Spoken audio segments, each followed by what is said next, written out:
Upaya penyelundupan narkoba jenis sabu ke dalam lembaga pemasyarakatan kembali digagalkan.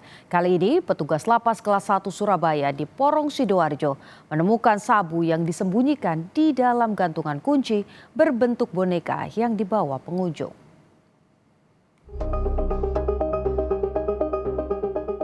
Rekaman CCTV memperlihatkan dua orang tiba di lembaga pemasyarakatan kelas 1 Surabaya di Porong Sidoarjo Kamis pagi. Kedua pengunjung langsung masuk dan melaksanakan seluruh prosedur pemeriksaan. Mereka diketahui hendak menemui seorang narapidana yang tengah menjalani hukuman lebih dari 11 tahun dalam kasus narkotika. Namun kecurigaan petugas timbul saat memperhatikan gerak-gerik seorang pengunjung ketika mendaftar kunjungan. Saat dilakukan pemeriksaan lanjutan, petugas menemukan narkoba jenis sabu seberat 16,82 gram yang dikemas rapi dalam boneka gantungan kunci berwarna hijau milik salah satu pengunjung.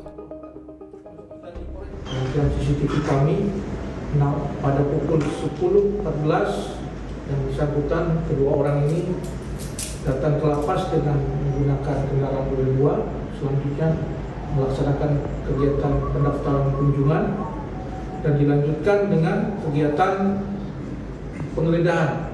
Nah, kegiatan ini terkuak dan terlaksana serta bisa kita dapati barang narkoba ini pada saat di ruangan penggeledahan kunjungan. Jenis narkoba yang diindikasikan masuk ini disimpan di dalam gantungan kunci.